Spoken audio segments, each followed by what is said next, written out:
Assalamualaikum warahmatullahi wabarakatuh. Selamat sore pemirsa TVRI Lampung dimanapun Anda berada. Senang sekali saya Anggi Rahmat kembali menjumpai Anda dalam Sudut Pandang.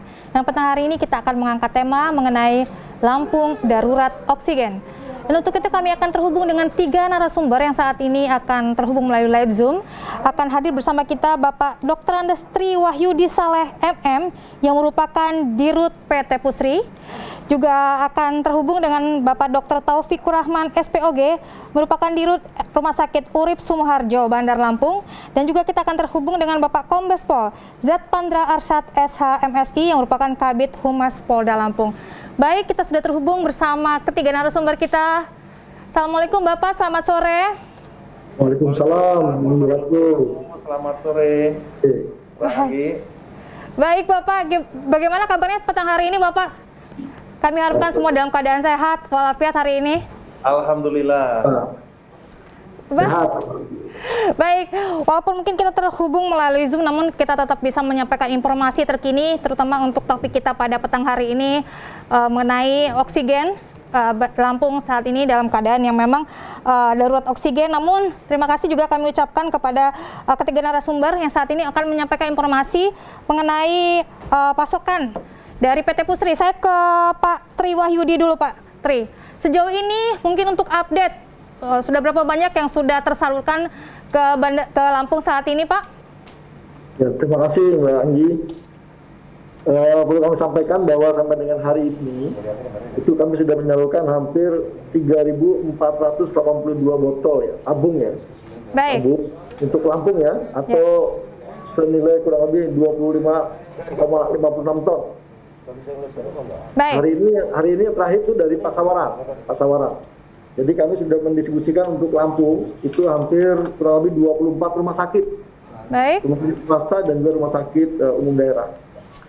Baik Bapak, jadi sejauh ini sudah 2.400 tadi yang disampaikan ya Bapak yang sudah tersalurkan? 3.482 tabung. Baik, kami ulangi, 3.400 lebih kurang 3.400 tabung saat ini, dan itu akan berapa lagi akan disalurkan Bapak?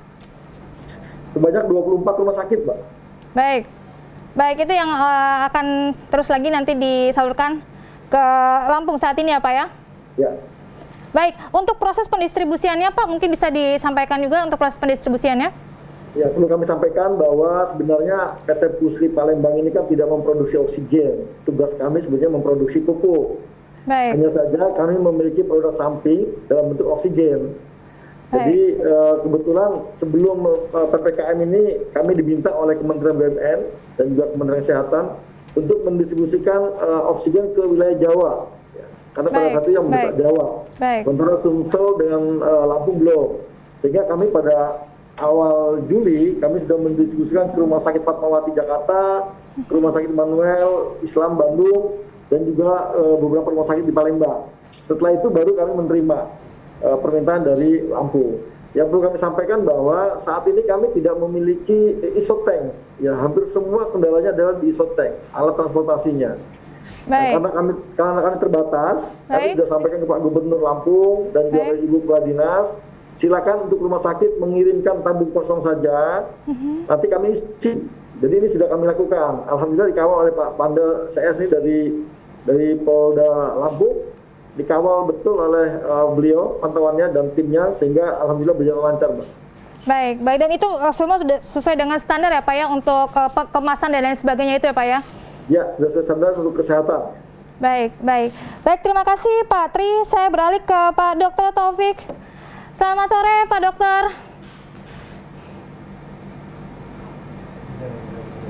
Baik. Selamat sore.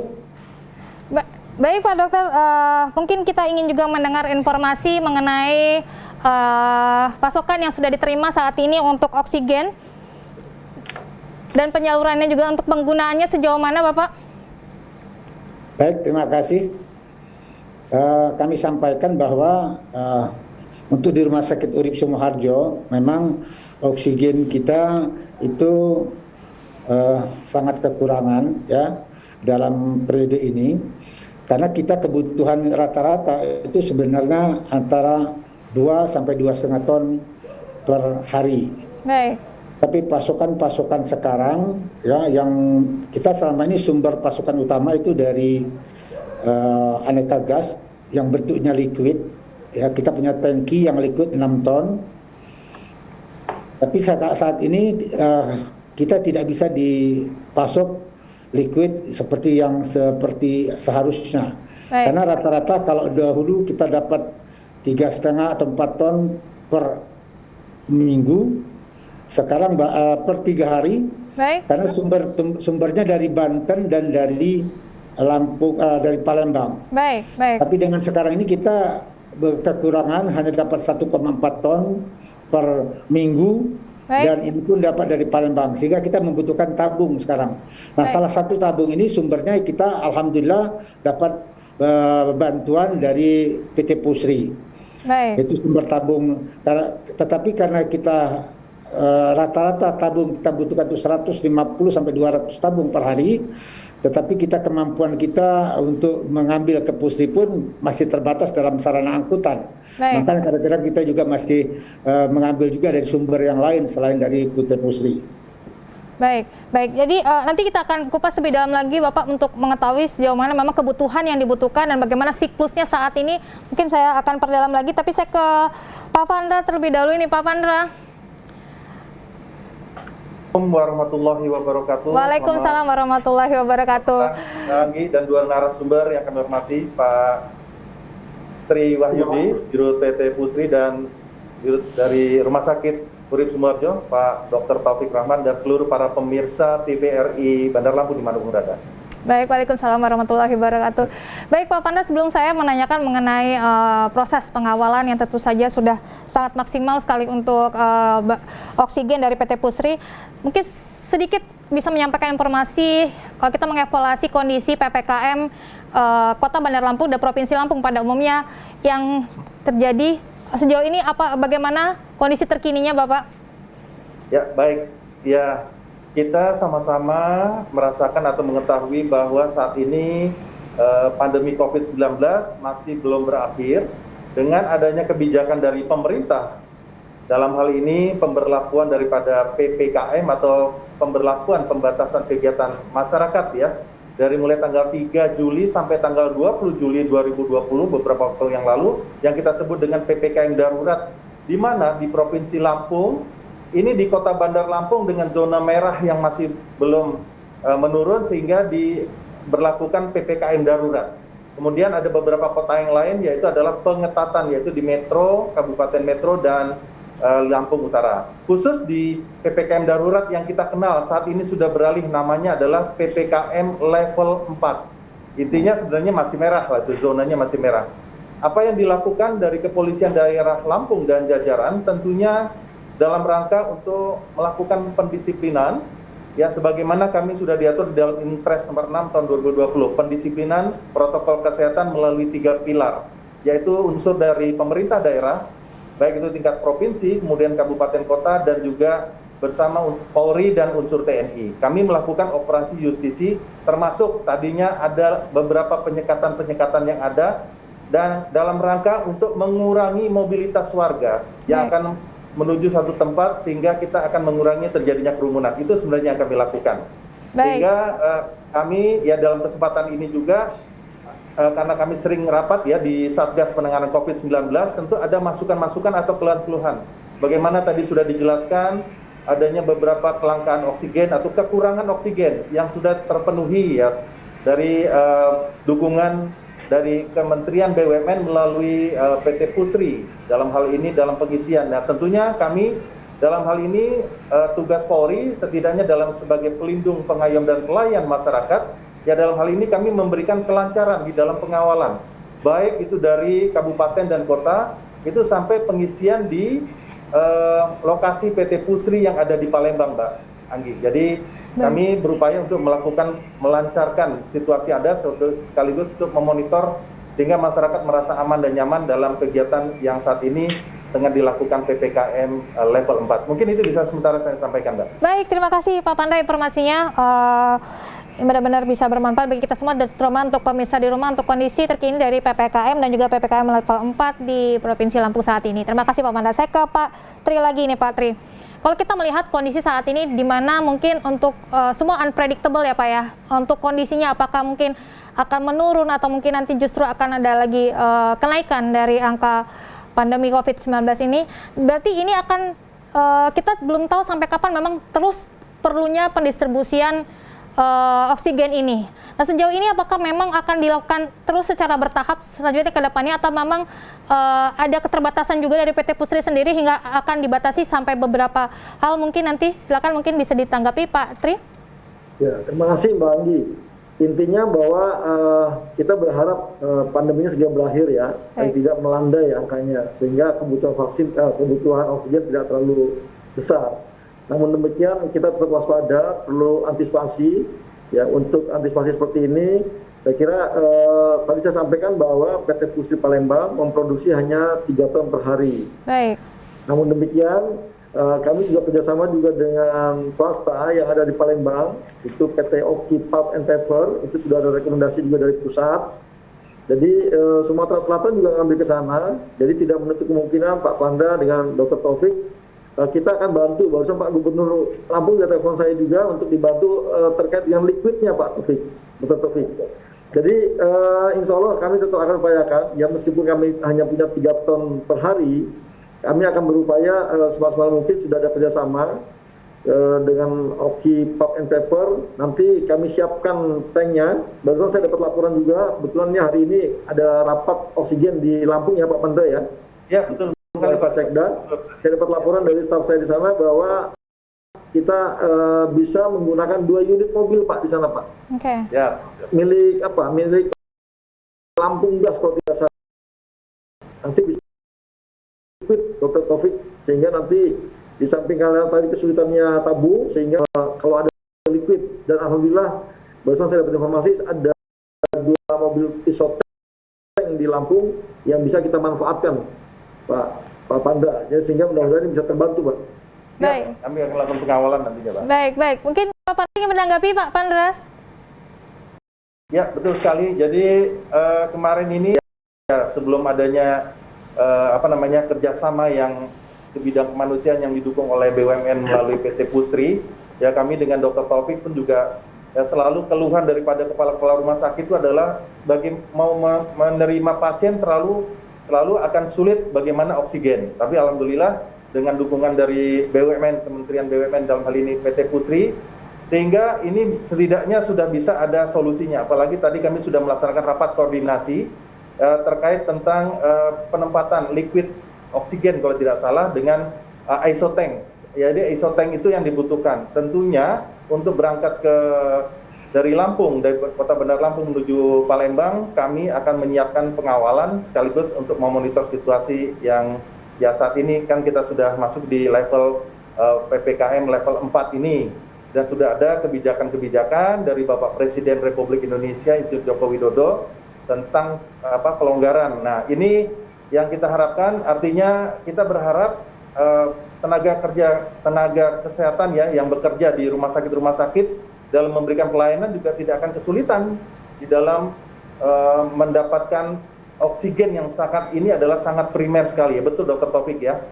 Jadi ini kami juga lakukan monitoring ya, artinya jangan sampai ada kelangkaan itu apakah dengan disengaja apa tidak atau disalahgunakan dan sebagainya. Kami melalui Polres yang ada di 14 Polres yang ada di di jajaran Polda Lampung senantiasa mengumpulkan informasi sekecil apapun juga. Bahkan kami artinya akan melakukan pengawalan, bahkan dengan Pak Tri Wahyudi dari PT Pusri juga mengisyaratkan bahwa pengisian oksigen yang ada di PT Pusri Palembang ini hanya khusus dari rumah sakit. Betul ya Pak Tri ya? Betul, jadi nantinya hanya melakukan pengawalan sesuai permintaan dari rumah sakit yang memerlukan oksigen. Jadi tidak bisa secara pribadi. Dan tadi sudah ada rapat dipimpin oleh Bapak Gubernur, salah satunya bagaimana menyiapkan liquid. Jadi tidak banyak tabung yang dibawa lagi, tetapi kita sudah memakai isotank dengan pengawalan dan pengamanan kami nantinya di salah satu rumah sakit yang nanti akan mungkin tadi dari Lampung Gas dan lain sebagainya. Itu Mbak Anggi sementara yang bisa kami sampaikan. Baik, terima kasih Pak Pandra. Saya kembali ke Pak Dr. Taufik. Saat ini tadi disampaikan memang sudah sangat terbantu untuk kondisi penyediaan suplai oksigennya Bapak. Namun memang masih terus berharap bahwa di backup juga oleh dari beberapa tempat lainnya, supplier lainnya. Nah, untuk kondisi di Rumah Sakit Urip sendiri Bapak, kalau untuk kapasitas ruangan dan lain sebagainya untuk menampung pasien COVID saat ini, apakah memang dalam posisi masih aman, dan juga untuk selain oksigen tentu saja banyak juga peralatan lain yang memang dibutuhkan, dan itu bagaimana untuk kondisinya di Rumah Sakit Urip Bapak? Baik, terima kasih Mbak Anggi. Untuk di kondisi di Rumah Sakit Urip Sumoharjo, kita punya kapasitas bed itu karena rumah sakit tipe B itu 450 bed. Saat ini yang sudah disiapkan untuk COVID itu ada 198 bed. Artinya hampir 47% dari bed yang ada di sini disiapkan untuk pasien-pasien COVID. Dari kapasitas 198 itu rata-rata kita bornya atau bed occupation rate-nya itu data keterisiannya itu mencapai 80-90%. Baik. 80-90%. Ini pun sejak kekurangan oksigen ini kami sudah sedikit membatasi di dalam hal penerimaan pasien, terutama yang membutuhkan oksigen yang di atas 15 liter per menit. Jadi untuk pasien-pasien yang membutuhkan oksigen di atas 15 liter per menit itu kita belum terima. Kita salurkan dulu ke rumah sakit yang lain. Ya. Tetapi kalau dia masih di bawah 15 liter per menit masih bisa kita terima di sini. Ini pun kadang-kadang pasien bisa membawa sendiri tabungnya, sakingnya dia memerlukan bantuan itu. Banyak pasien yang sudah berani membawa pasien tabung sendiri. Tetapi kan kalau tabung-tabung yang dibawa oleh pasien itu sendiri kan tentu hanya satu tabung. Untuk tabung-tabung selanjutnya tabung dari rumah sakit. Karena rata-rata kalau kita satu pasien membutuhkan satu tabung itu lebih kurang antara 150-168 tabung per 10 jamnya. Baik, itu per 10 jam. Nah, sampai sekarang kita masih menerima, jadi semua pasien masih kita terima, tapi dengan inform concern bahwa kondisi pasien oksigen kita seperti ini. Bagi pasien yang mau menerima kondisi ini kita tetap terima dan bednya masih kita sediakan. Demikian Mbak Gi. Baik. Saya ulangin lagi Bapak, tadi pasien yang mungkin bisa membawa tabungnya sendiri, karena ini kan juga menjadi salah satu alternatif pilihan juga bahwa mereka bisa membawa sendiri tabung untuk diisi di rumah sakit seperti itu Bapak. Mungkin bisa dijelaskan lagi bagaimana teknisnya dan bagaimana, karena ini salah satu informasi yang mungkin ingin didengar juga oleh masyarakat saat ini Pak. Ya, jadi begini Mbak Anggi, seperti saya sebutkan di awal tadi, kalau pasien itu datang ke rumah sakit, kita periksa di IGD. Setelah diperiksa ternyata dia membutuhkan oksigen rata-rata 15 liter per menit umpamanya. Baik. Nah ini kita konseling, kita bikin inform concern, kita edukasi kepada keluarga pasien bahwa kondisi di rumah sakit kita oksigennya sekarang masih sangat terbatas. Jadi kalau memang mau menerima seperti ini, silakan diisi formnya, nanti kita rawat. Nah, kadang-kadang pasien bilang, ya kita tidak apa-apa, kita dirawat, kita masih punya, kita terbawa sendiri. Tidak apa-apa, kita bawa sendiri. Cuman kan bawa itu kan paling satu tabung kan paling bertahan hanya beberapa jam. Tetapi sisa berikutnya kan tetap harus kita penuhi. Nah, dia mau, ya tetap kita lakukan. Jadi sangat membantu juga sih, minimal di saat awal dia datang, dia ada yang membawa. Walaupun tidak banyak, tapi ada beberapa pasien yang bersedia saking butuhnya dia perawatan tersebut. Baik, minimal untuk situasi urgent begitu sangat bermanfaat ya Pak ya? Ya, sangat bermanfaat. Baik, terima kasih Pak Dokter. Nanti kita akan perdalam lagi mengenai kondisi dari Rumah Sakit Urip saat ini. Saya ke Pak Tri, Pak Tri, mengenai efektivitas dan efisiensi dari penyaluran distribusi. Tadi Bapak sudah memberikan beberapa alternatif, terutama mengenai transportasinya Pak ya. Namun mungkin akan bisa lebih efisien lagi, bentuk seperti apa yang mungkin ke depan diharapkan untuk lebih mempercepat atau mempermudah lagi penyaluran dari oksigen ini Pak? Ya, terima kasih Mbak. Jadi memang yang lebih efektif itu menggunakan isotank yang tadi disampaikan Dr. Taufik. Ya. Karena isoteng itu kan dalam bentuk liquid cair ya. Baik. Hanya persoalannya tadi alat angkut dan juga tidak semua rumah sakit memiliki Baik. tangki ya Pak Dr. Baik. Taufik ya. Baik. Mungkin hanya Auri Sumoharjo dan beberapa, tapi yang lainnya enggak juga Mbak. Jadi saran saya kalau memang rumah sakit yang memiliki tangki, nanti kita pasok dengan isoteng yang liquid. Baik. Sementara yang tidak memiliki tangki, ya terpaksa harus mengirim tabungnya ke Palembang. Gitu. Itu yang lebih efektif seperti itu Pak. Baik, baik, baik. Terima kasih Pak Tri dan mungkin Pak Pandra tadi berarti memang untuk proses pengawalannya pun akan disesuaikan dengan kondisi yang tadi disampaikan oleh Pak Tri ya Pak ya? Ya, betul sekali. Apa yang disampaikan oleh Pak Tri, betul sekali. Nanti permintaan itu tidak bisa perorangan, tetapi nanti melalui rumah sakit dan rumah sakit itu sendiri nanti akan berkoordinasi dengan Polres tempat dan kita akan kawal dari mulai berangkat sampai kembali. Baik, baik Pak Pandra. Kita pernah mengalami saat benar-benar kondisi langka untuk oksigen dan ini juga memang ada beberapa indikasi mungkin terjadinya penimbunan dan lain sebagainya. Nah ini menjadi satu hal juga mungkin perlu diantisipasi oleh Polda Lampung saat ini dan juga berkaitannya dengan masuknya suplai oksigen dari PT Pusri. Sejauh ini apa yang menjadi antisipasi dari Polda Lampung untuk mengatasi hal-hal yang mungkin tidak kita inginkan seperti itu Pak? Ya, baik. Jadi ini yang menjadi keprihatinan kita bersama karena akhir-akhir ini angka penularan dan penyebaran virus COVID-19 ini sangat masif sekali. Jadi semula yang disampaikan oleh Dr. Taufik tadi, bed occupancy rate yang selama ini masih di bawah 50%, tapi sekarang ini sudah sampai 80%. Nah, di samping itu juga fasilitas pelayanan kepada pasien itu sendiri selalu keluhannya adalah memerlukan oksigen. Jadi di sini memang di awal-awal ya, di awal-awal Juli itu memang kita kesulitan. Jadi bukan kesulitannya karena apa, memang kebutuhannya. Jadi supply dan demand-nya sangat terbatas. Jadi antara kebutuhan yang sangat dibutuhkan oleh pasien, kemudian juga supply-nya tidak ada.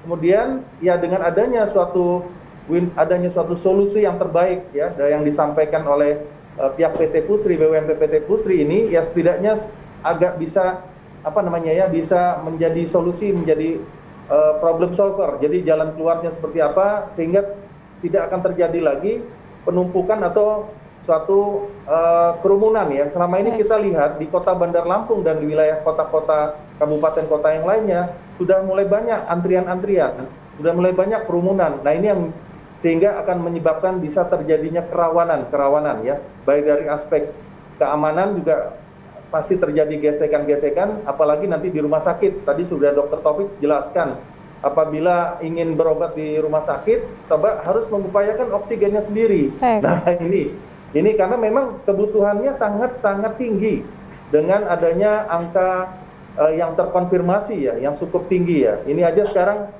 di tanggal 26 bisa kami bacakan yang sudah keterangan data rilis COVID-19 yaitu penambahan konfirmasi positifnya aja 449 kasus, kemudian penambahan selesai isolasi konfirmasi 233 kasus, kemudian penambahan kematian konfirmasi yang harian aja 35 kasus.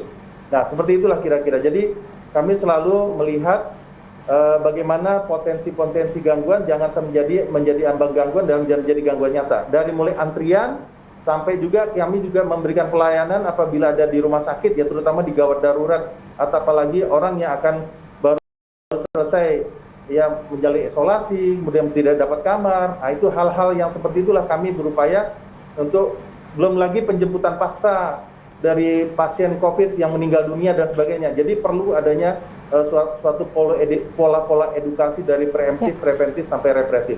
Nah, namun juga Polri dalam hal ini kebijakan dari Bapak Kapolda Lampung, Inspektur Jenderal Polisi Dr. Andes Hendro Sugiatno, ya sekarang pasien-pasien yang saat ini dirawat tentu dipermudah kesulitan-kesulitannya apa, seperti konsentrat oksigen tadi, liquid dan sebagainya dibantu, dipermudah dan sebagainya. Di samping itu juga Polda Lampung saat ini juga sedang melakukan namanya vaksinasi massal yang untuk meningkatkan kekebalan tubuh secara kelompok. Nah, seperti itulah. Jadi dari hulu ke hilir yang pasiennya tetap kita cari bagaimana penyembuhan melalui tenaga kesehatan dengan dukungan oksigen dari pihak PT Pusri, dan kami lakukan pengawalan dan pengamanan juga dan edukasi kepada masyarakat. Kami juga mendukung program pemerintah di dalam vaksinasi massal agar meningkatkan herd immunity atau kekebalan kelompok. Ya, kita target, apalagi Bapak Presiden Joko Widodo sudah menyampaikan untuk target-target tertentu ya di dalam bulan-bulan ke depan ini, bukan hanya 1 juta vaksin, mungkin beliau sudah mentargetkan 2 juta sampai 5 juta. Ya, jadi ini yang kami lakukan dari Polda Lampung dan Polres Jajaran. Bahkan pada saat pemberlakuan PPKM level 4 ini banyak sekali yang terdampak terhadap masyarakat ya yang terdampak dari pandemi Covid ini yang tidak bisa berjualan. Sehingga ini yang kami lakukan, yaitu memberikan bantuan-bantuan sosial, melakukan pengawalan.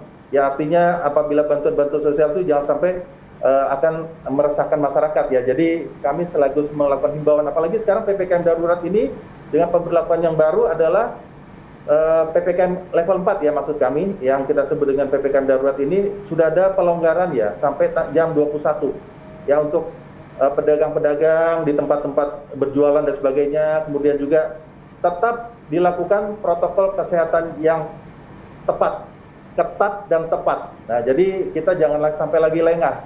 Adanya kebijakan di dalam suatu tempat makan, ya tadi sudah ada aturan-aturannya bahwa tidak lebih dari 20 menit. Nah, ini dari mulai makannya itu tidak bisa kita lagi nongkrong-nongkrong dan sebagainya, Mbak Anggi. Jadi itulah kita pola edukasi saudara kita, keluarga kita sudah banyak yang terbaring sakit di berbagai rumah sakit yang ada. Tadi Dokter Taufik sudah jelaskan bagaimana board occupancy rate di Rumah Sakit Urip Sumoharjo, Lampung. Kemudian juga apa yang sudah diberikan oleh pihak PT Pusri. Tadi Pak Tri Wahyudi jelaskan lebih dari sekian puluh ribu, ya artinya ton yang sudah didistribusikan. Mungkin kedepannya harapan kita ya mudah-mudahan dengan kerjasama dan sinergitas kita ini dapat membantu masyarakat ya yang terdampak COVID. Kita berharap produktivitas tinggi, aman COVID, dan yang terpenting juga adalah kita sehat, aman Kamtibmas. Amin, amin. Amin, amin. Terima kasih Pak Panda, luar biasa sekali penjelasannya. Saya kembali ke Pak Taufik. Tadi berdasarkan apa yang dijelaskan oleh Pak Panda bahwa memang dinamika pada saat PPKM ini memang bagaimana tindakan-tindakan preventif yang kita lakukan agar penyebaran COVID ini dapat ditahan seperti itu, Pak.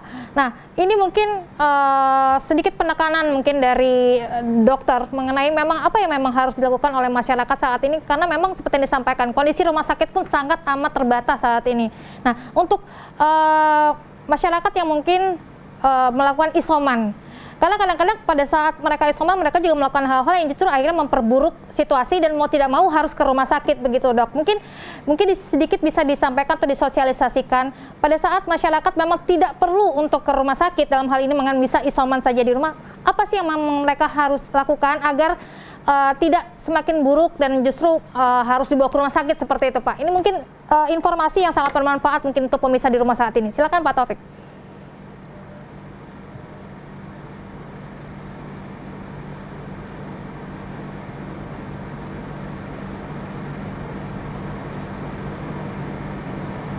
Baik Pak Dokter, kami belum bisa mendengar suara Bapak.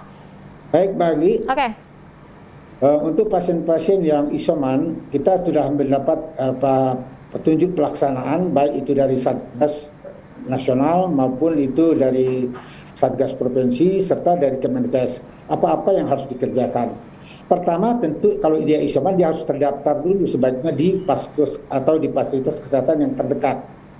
Apa tujuannya untuk dia terdaftar? Supaya bisa termonitor oleh petugas tersebut.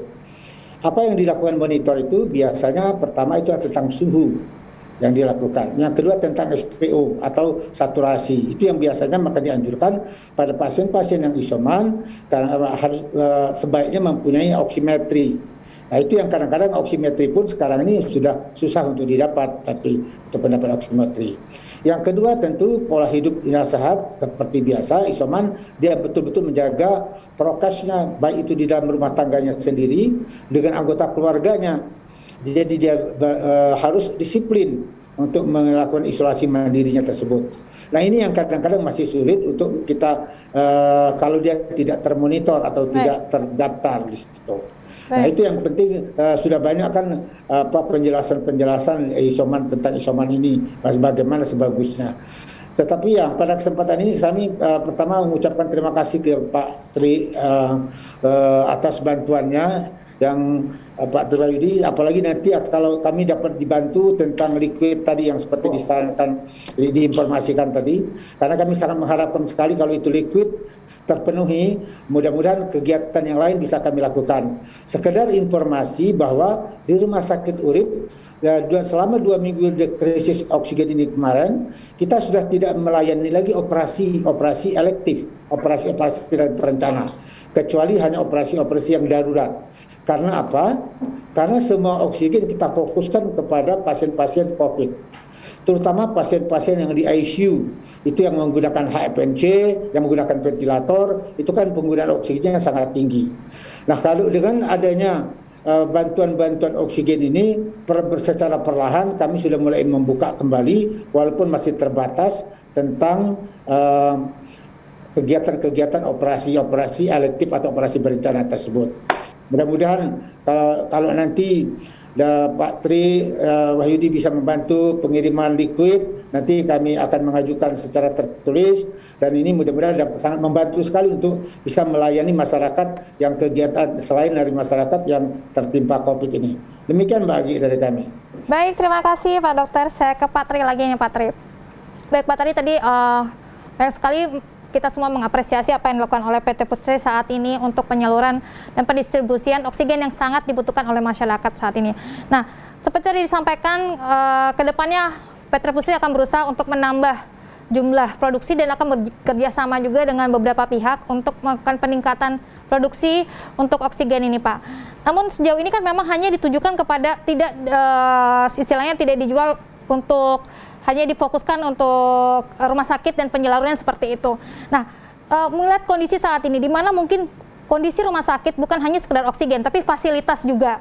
Jadi kalaupun memang stok oksigen nanti akan cukup, tapi dengan kondisi mungkin ruangan dan sebagainya semakin terbatas, apakah ke depan ada wacana untuk bekerjasama dengan pihak ketiga yang mungkin bisa menyuplai untuk oksigen bagi masyarakat ataupun yang ingin membeli untuk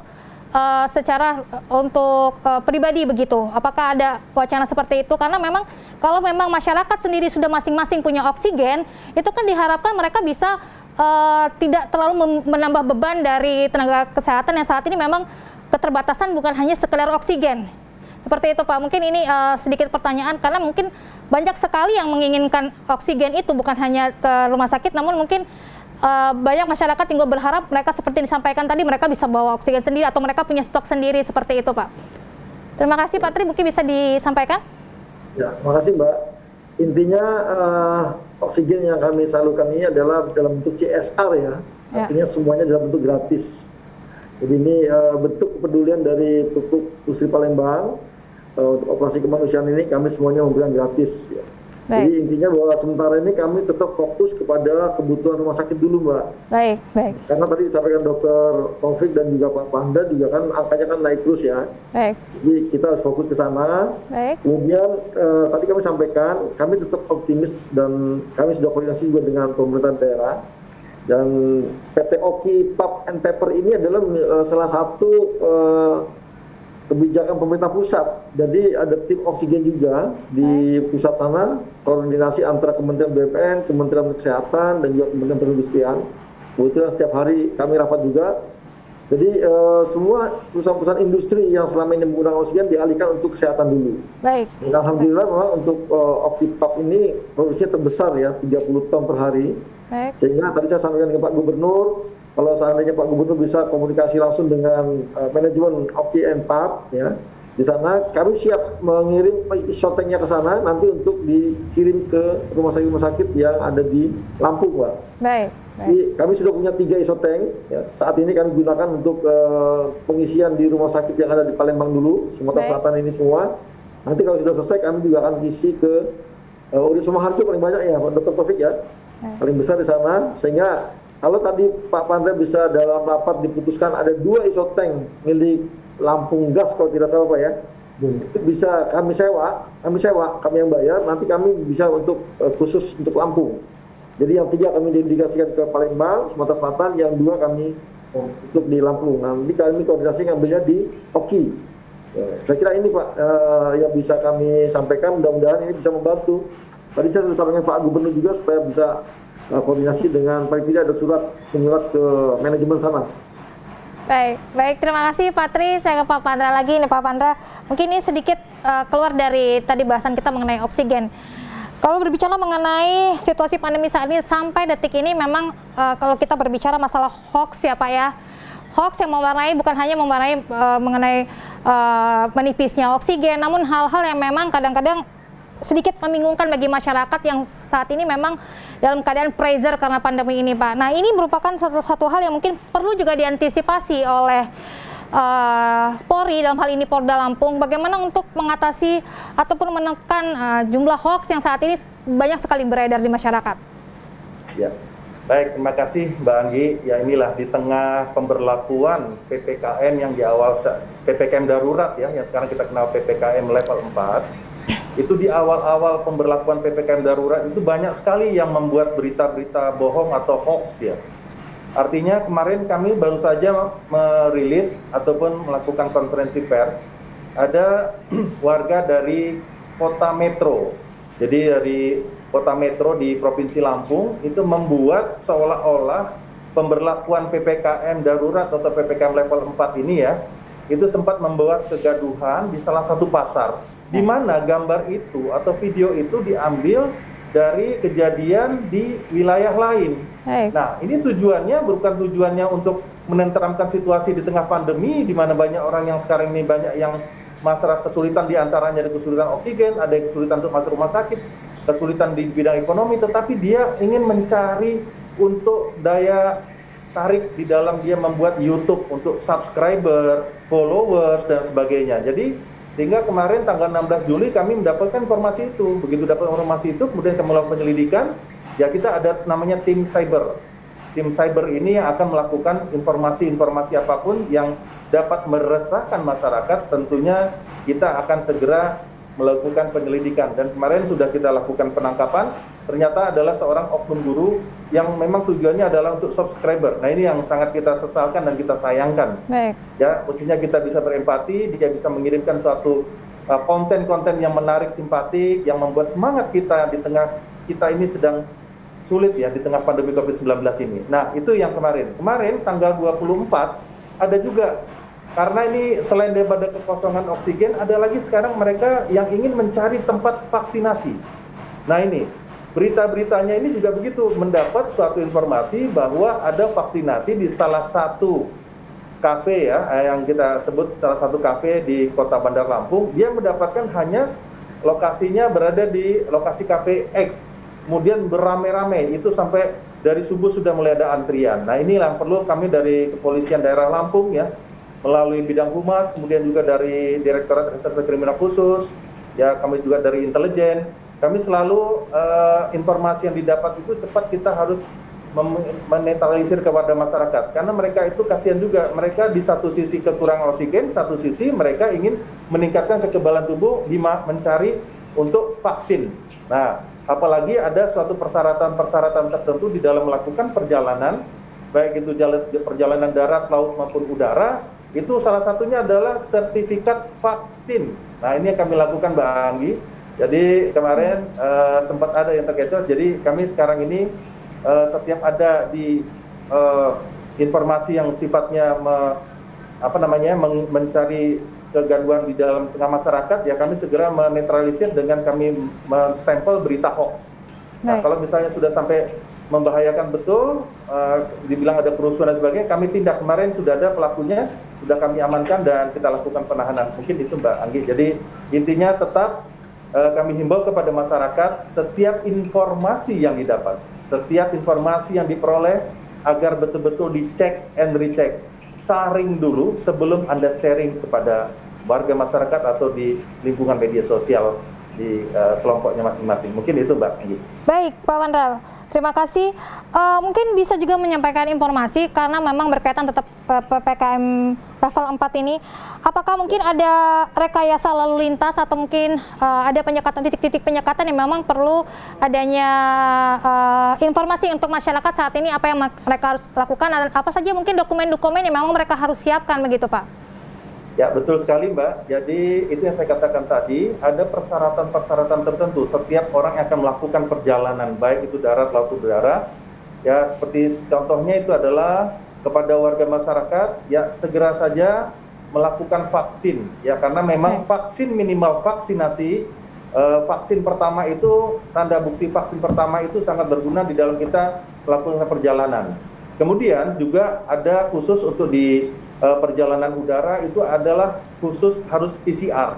Ya, PCR. Jadi PCR yang memang berlakunya itu hanya 2 hari atau 2 kali 24 jam. Kemudian untuk perjalanan darat ya, khususnya kita mungkin karena perlintasan kita ini akan melintasi pelabuhan Bakauheni yang akan melintas ke Jawa menuju Merak, ini pasti kita akan mempersiapkan vaksin pertama, minimal vaksin pertama, kemudian swab antigen karena itu berlakunya hanya 1 hari, kalau PCR hanya 2 kali 24 jam. Mungkin itu harapan kita. Untuk hal-hal yang lain tentunya kami berharap kepada warga masyarakat dimanapun berada tetap patuhi protokol kesehatan. Ya, tetap menggunakan masker, menjaga jarak, mencuci tangan, mengurangi mobilitas, menjauhi kerumunan, dan juga melakukan vaksin. Selain itu juga kita apabila ada yang ya terkonfirmasi di keluarga kita, kerabat kita, ataupun sahabat kita, atau siapapun juga, lakukan tracing. Dari tracing kita lakukan testing, baik itu melalui PCR, swab antigen, dan lain sebagainya. Yang terakhir adalah treatment, lakukan perawatan, baik itu tadi Mbak Anggi sampaikan melalui isolasi mandiri, ya, kemudian juga berkonsultasi dengan dokter, dan kita sekarang ini ibaratnya PPKM tentunya memberdayakan potensi masyarakat yang ada, dari mulai tingkat RT, RW, kelurahan, kecamatan. Mari sama-sama kita jaga. Sekali lagi, protokol kesehatan wajib hukumnya di tengah kita menjalani adaptasi kebiasaan baru atau the new normal. Nah, itu yang sekarang itu, Mbak. Baik, terima kasih Pak Pandra untuk informasi yang disampaikannya. Semoga apa yang menjadi harapan Pak Pandra menjadi harapan kita semua saat ini dapat diikuti oleh masyarakat sendiri. Saya ke Pak Dokter ini, Pak Dokter, ini yang ujung tombak ini para nakes kita. Tadi sudah banyak disampaikan oleh Pak Pandra sendiri ya, apa saja yang memang harus dilakukan oleh masyarakat.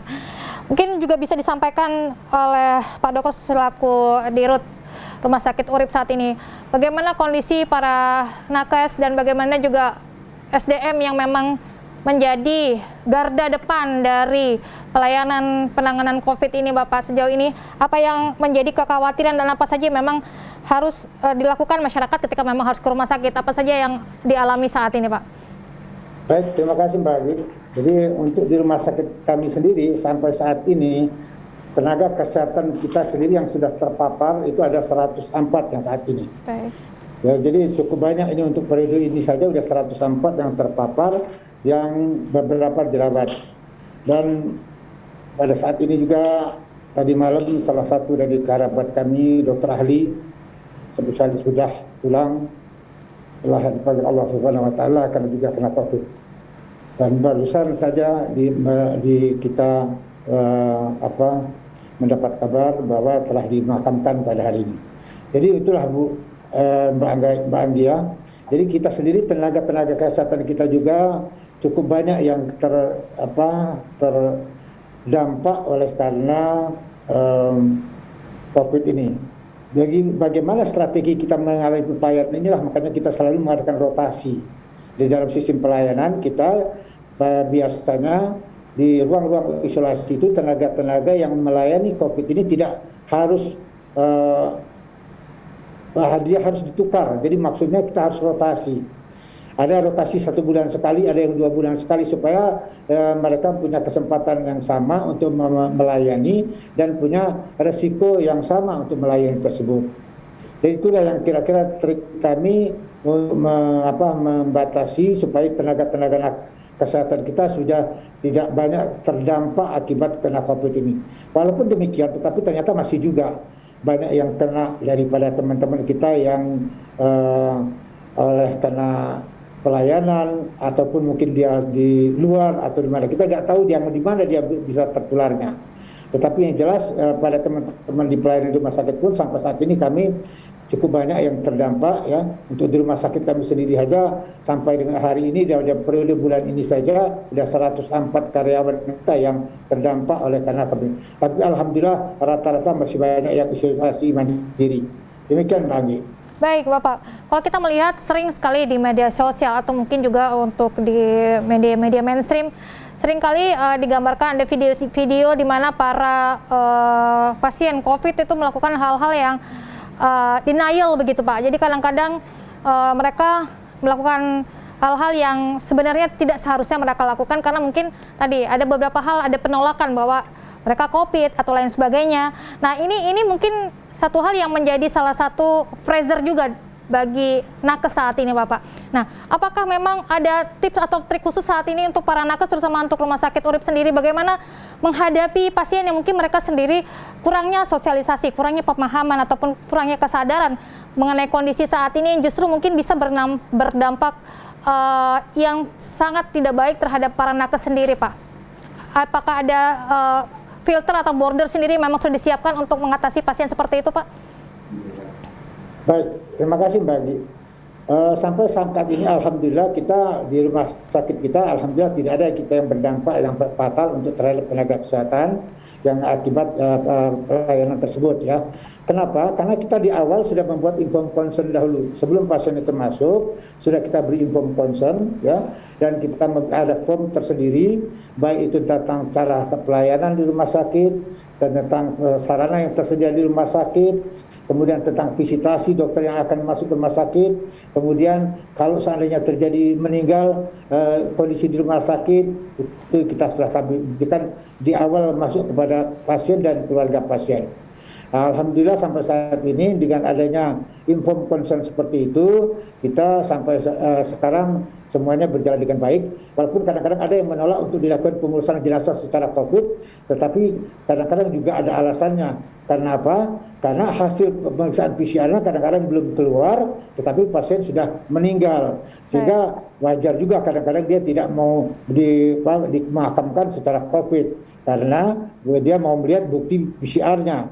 Walaupun secara klinis kadang-kadang secara radiologis itu sudah arahnya ke COVID, tetapi belum sempat dia didapat pelayanan lebih lanjut, dia meninggal, kadang-kadang ada penolakan. Tetapi penolakan ini bisa kita selesaikan dengan baik dengan memberikan penjelasan-penjelasan seperti itu. Demikian Pak Abi. Baik, terima kasih Pak Dokter atas apa yang disampaikan tadi. Kita sudah mendekati penghujung acara kita sore hari ini. Saya ke Pak Tri. Pak Tri mungkin ada beberapa hal yang mungkin ingin disampaikan di penghujung acara kita. Harapan ataupun mungkin himbauan kepada masyarakat atau hal lain yang mungkin ingin disampaikan. Silakan Pak.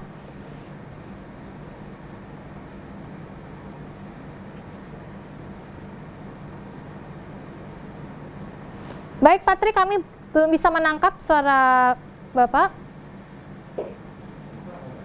Halo? Ya, mohon maaf. Saya kira himbauannya kepada masyarakat tetap melakukan upaya protokol kesehatan ya, sesuai yang disampaikan pemerintah. Kemudian kepada teman-teman dari rumah sakit untuk berkomunikasi langsung dengan kami dan kami siap melayani 24 jam Mbak kalau untuk pengisian yang ada di Palembang. Dan mohon doanya mudah-mudahan Pak Panda bisa bantu kami juga nanti dengan pemerintah Lampung untuk kita sewa mobil isotank yang ada di Lampung sehingga nanti bisa kami dedikasikan ke Lampung. Dan insya Allah kami juga akan memfasilitasi untuk bekerjasama dengan PT Okipap yang ada di Palembang. Saya kira demikian Mbak. Intinya terima kasih atas kerjasamanya dan mudah-mudahan kolaborasi ini bisa memberikan yang terbaik buat kita semua. Baik, amin ya rabbal alamin. Terakhir Pak Pandra, mungkin ada himbauan ataupun hal yang ingin disampaikan di penghujung acara kita petang hari ini. Silakan Pak Pandra. Ya baik, jadi tadi sudah disampaikan ya, kolaborasi ini demi kemanusiaan. Sekali lagi kolaborasi ini tidak terlepas daripada niat baik kita demi kemanusiaan, demi menolong keluarga kita, saudara kita. Yang saat ini sudah sakit, kita lakukan perawatan dan marilah kita yang saat ini masih dalam keadaan sehat, mari kita jaga protokol kesehatan kita ini. Pemerintah saat ini sudah melakukan pelonggaran, PPKM level 4 masih diperbolehkan untuk di usaha-usaha tertentu, kemudian termasuk di ruang makan dan sebagainya. Tolong dijaga betul, diatur betul protokol kesehatannya, termasuk waktu makannya. Ini yang saya perlu disosialisasikan karena sudah aturan seperti itu, bahkan sudah dimundurkan waktunya tidak lagi jam 8 tetapi jam 9 Mbak Anggi untuk restoran dan tempat-tempat ruang makan. Nah, mungkin itu saja harapan kita. Sekali lagi, kita dengan doa kita bersama, kita libatkan atau kita sertakan Tuhan di dalam setiap niat dan langkah kita. Semoga Allah senantiasa memberikan COVID segera berakhir. Sekali lagi, kita berharap doa kita produktivitas tinggi, aman COVID, aman Kamtibmas. Demikian. Amin, amin ya rabbal alamin. Baik, terima kasih Pak Pandra, Patri, dan Pak Dr. Taufik Rahman sudah hadir pada petang hari ini melalui live Zoom. Kita semoga apa yang disampaikan dapat mengedukasi masyarakat dan memberikan informasi yang terupdate pada masyarakat untuk kondisi saat ini berkaitan dengan suplai oksigen dari PT Pusri. Terima kasih. Baik pemirsa, demikian tadi bincang-bincang kita pada Sudut Pandang. Saksikan terus Sudut Pandang dengan topik-topik menarik lainnya. Saya Anggi Rahmat beserta kru yang bertugas mohon diri dari hadapan Anda. Terima kasih. Wassalamualaikum warahmatullahi wabarakatuh.